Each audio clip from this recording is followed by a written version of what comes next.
Le ProMan, c'est en fait une initiative pour la santé des hommes et les problèmes liés. On sait que les hommes ont leurs problèmes propres et souvent sont portés peut-être des fois à négliger, à être mal informés sur l'importance de les traiter.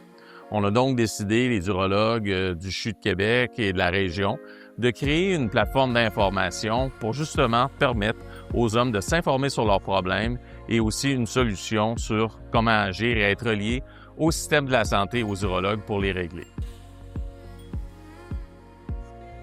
Le dépistage, en général, ce sont des tests sanguins ou des tests d'imagerie par radiologie qui servent à dépister des maladies chez des patients, chez des hommes et femmes qui sont asymptomatiques. Dans le contexte du cancer de la prostate, le dépistage implique une prise de sang, qu'on appelle APS ou antigène prostatique spécifique, et un toucher rectal.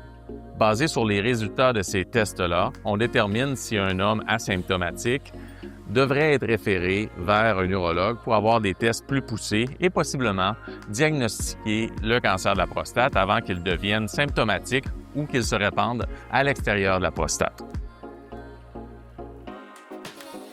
En fait, tous les hommes sont à risque de cancer de la prostate.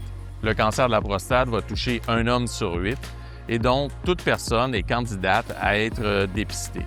Il y a certaines personnes, toutefois, qui ont plus de risques de développer un cancer de la prostate.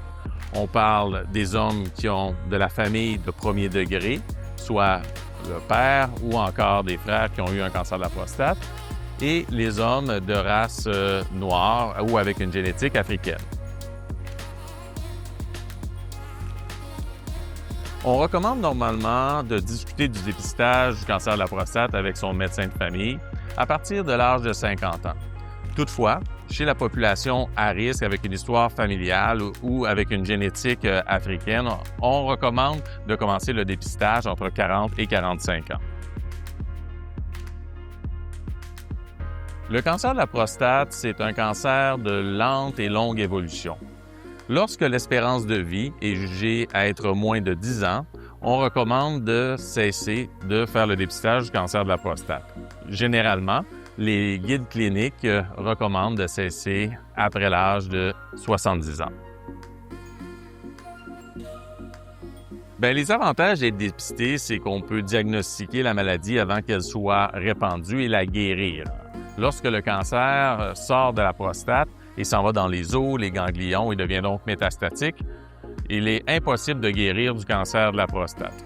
Toutefois, si on le dépiste assez tôt, on va être capable de traiter la prostate et de guérir le patient. Donc ça, c'est un avantage important.